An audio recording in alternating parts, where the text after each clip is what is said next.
namin mag-fun run, pupuntahan namin si Gian at si Rafa ng Cup of Joe dito sa MOA. Kami ngayon yung mga naka-jowas. Jowas ba tawag sa kanila? Diba? Pak?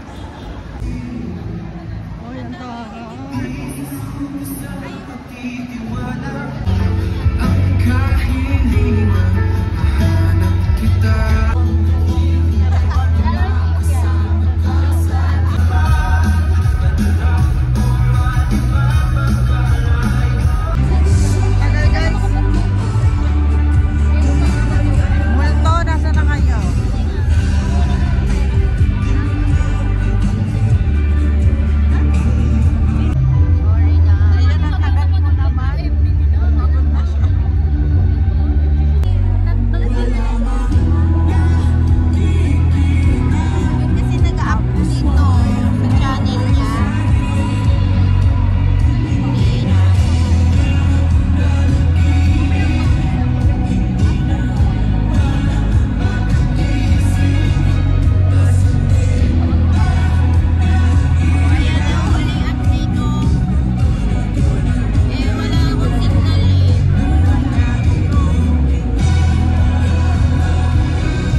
So, yung ano na yan, yung photo na yan was back in April this year.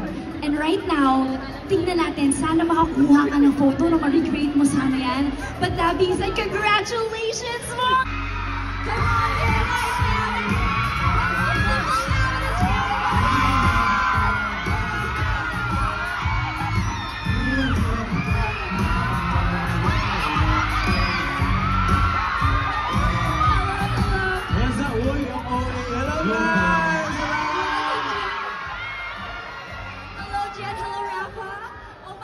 wait lang, one more time, guys!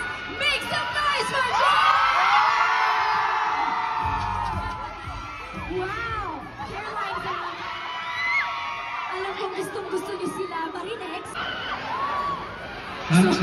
What's up, Moa? Hello po, ako po si Gian. Ako po si Rafa. Yeah. Welcome po sa wedding reception. Nakakatuwa because apart from you, meron din tayo mga special supportive friends. We have CJ. Yeah, dito po ang nakakasama sa Cup of Joe. Si CJ, tsaka si Gab nagsha-shopping na siya. Hanapin niya na. Madaya, si Gab, madaya. Bumibili ng Caroline. Yes, bumibili siya ng Caroline. But I wanted you guys to have like a short getting to know session. So, grabe, to our friends na andito na nanonood today. Sorry. Feel at home. Feel at home. O, diba? Oh, sure. Okay, good. O, diba? Nakakatawa, parang ginawa niyo lang, alam mo yung kapag umiinom ka ng kape, may saucer. Tayo yung baso, yung saucer natin. Ay, oo nga. Okay, that's good. Feel comfortable. Guys, gusto muna kayo kamustahin before anything. Like, how are you guys? I know you had a concert or a gig last night? Yeah? Yes. Natapos kami last night ng mga 12 a.m. Yeah. Oh my gosh. Yeah. Pero ayun, excited naman kami makita lahat. Kaya, hi guys, musta kayo? Oh my goodness. Now, Gian and Rafa, kanina pa nila kayo pinag-uusapan, kanina pa nila hawak yung mukha nyo. Pero umiikot talaga ako sa chair na to. Pero, we of course want to know, paano yung naging reaction nyo when you figured out na, uy, we are going to be the faces of Caroline? Oh, ganun ka. Ganun. Tapos biglang gaganon na. Hindi. Syempre bago siya kasi syempre bihira na magkaroon ng male endorsers ang isang makeup brand. And ayun, personally ako matagal ko nang hinihintay yung moment na to kasi since nung nag-start yung Cup of Joe, we started coming up with our brand in styling ourselves, and it just makes sense na maging makeup endorsers kami, and it's an honor for us to represent the OPM community. And it's very empowering. Yeah, but hindi na expect na umabot sa ganito. Kasi kaming band, parang we wear makeup kasi we feel more powerful and more confident sa stage. Kaya tapos maabot kami ng ganito na yung mukha namin nakikita sa mga ng Caroline. Oo nga eh. Ang laki ah. Ang laki masyado. Nasa ere na nga tinataas nila kanina. Kaya nga eh. Yan pala picture na yan. Ayun o, meron tayong mga bobbleheads printed there. Wow. And that's all thanks to Caroline Grabe Foundation. Jowas. Oh, that's a good question, huh? Yes. Let's just think about it a minute. Sige, magkano tayo? Extend ko yung Hindi, ayun. version. Kami kasi, bakit ako basa?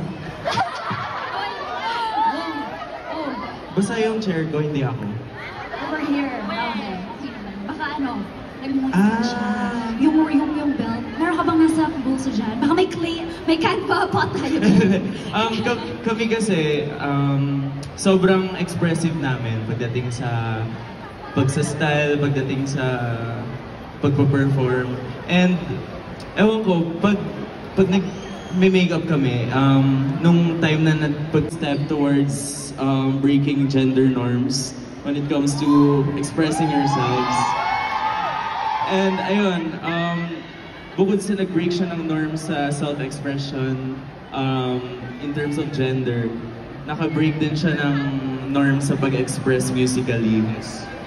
So, you can express yourselves sa kahit anong way na gusto nyo when it comes to performing, when it comes to dressing yourselves up. Yeah. Sana na-inspire namin kayo in that way. For sure. Nung usapan niyo ba na to? For them. Game na game. So si G yung unang nag-race ng mga gems. Gems? Sige, ka Sa inyo yun lahat. Para sa inyo yun. Pero how about you, Rafa? Ano yung go-to look mo naman? When you're fixing up for sabihin natin gig, a concert, nakikita mo yung mga jowas mo. Ano yung... Ano sa'yo? Ang alam ko dito, Beyblade yung nare-regalo dito eh. May nagbigay sa akin ng Beyblade. Bakit Yes. naman Beyblade? Kasi it's a very competitive sport eh. So, you're a very competitive person. Yeah. O, tama ba? Hindi halata eh. Very nonchalant kasi yung vibe ni Rafa at first. Pero meron kaming good news for you, Rafa. Later on, game ka ba makipaglaban sa kanila ng Beyblade? Siyempre. Gusto niyo ba yun, guys? Okay. Well, I'll take your word for it. Siyempre, this is their moment to interact with you. Kaya ibibigay namin yan sa'yo. Gusto niyo bang makalaban si Rafa for Beyblade? We got you. I'm taking notes. Guys, you also make more memories with them. Later on, makaka-high five niya sila, makaka-picture niya sila. And I want you to really take this opportunity na malapit kayo. Meron kasi ako dito cup of questions. Wow! Okay ba yun? Okay ba yun? Okay, magaling mag-acting ha. Pwede tayo mag-acting next phase. But itong mga questions na to, actually sinend to ng mga Caroline gangs natin, ng ating jowas online. Oh. And right here, we are going to pick a question. Tig-isa kayo, pero pares yung sasagutin. Actually, tig-dalawa tayo, pero isa nyo sasagutin. Okay. So, Rafa, you first. Please pick a question. Kailangan, you need to read it out loud. From Riser, what does it feel like to be the Philippines' hottest band this year? Hindi lang naman 11.5 million streams. Yun ba yung hottest band? What do you mean hottest band? Like, hot as in hot or hot as in hot? Hot as in, guys, 11.5 million monthly streams. Oh my goodness. Aww. Wow. Anong pakiramdam sa'yo?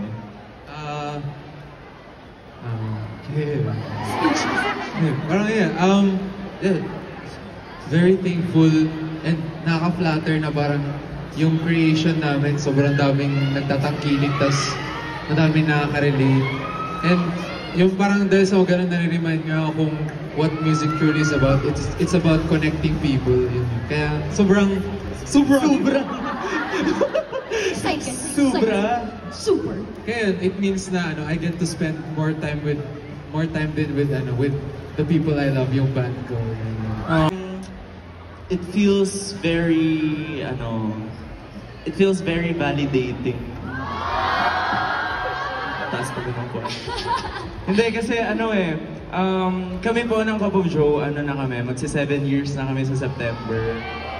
And sobrang thankful kami na ganito yung na-achieve namin at this stage of our career. And ayun, very overwhelmed lang kami sa support niyong lahat. Maraming salamat po.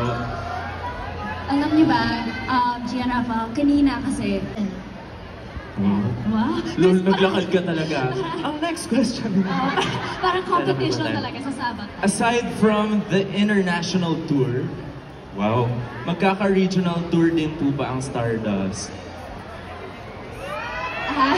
Andiyan pa yung marketing team natin. Pwede na. So far, international tour pa lang po yung meron. Yun lang. And next question. Parang, guys, kasi isa pa for Rafa and another one for Gian after this. Okay. Sino yung nagtanong? See? By Rizzo. Hirap naman ito basta Brazil. By GC Rizzo.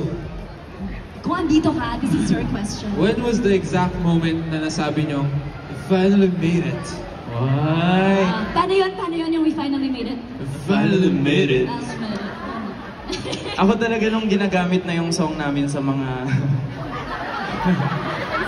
sa mga products sa sa isang app na ginagamit sa iba't ibang parte ng katawan. Commercial, diba? Ibig sabihin, nakakahatak din ng virus na Ang damdamin ko! Ganun.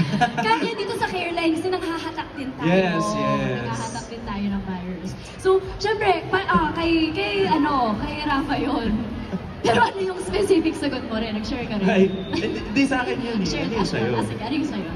Nung kinuha tayong endorser ng Careline. Yeah!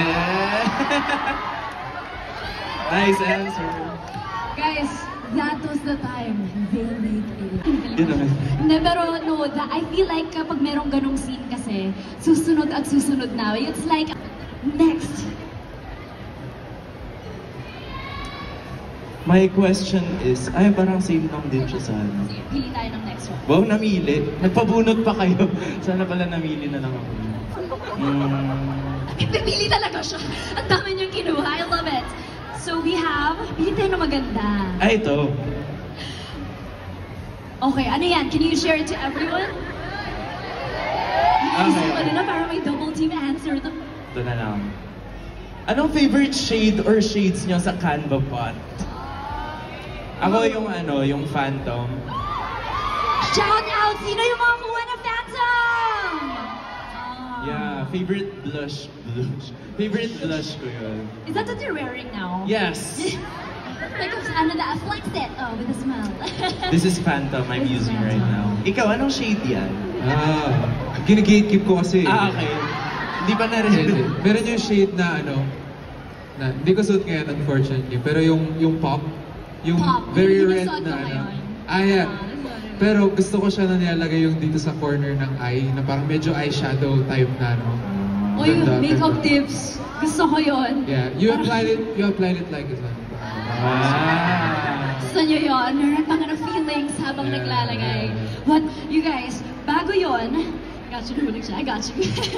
Bago yun, I also want to see the crowd. Sino dito yung kumuha ng Phantom for Cup of Joe sabihin natin in 10 years looking forward? Ano yung dream na yon na gusto nyo ma-achieve for your band? Let's start with our Rafa. Ang layo ng tingin nyo, 10 years ahead. 10 years ahead.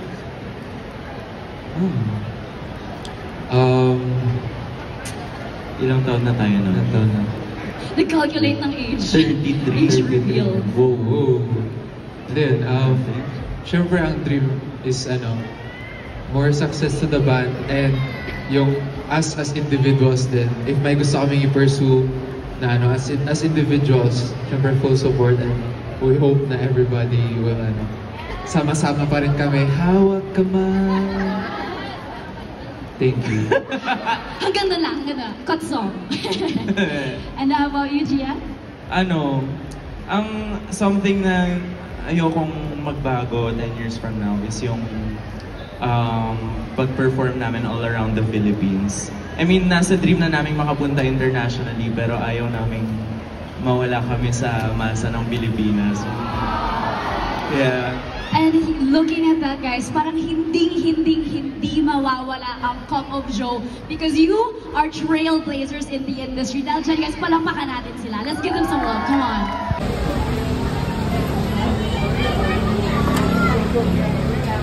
Bye-bye!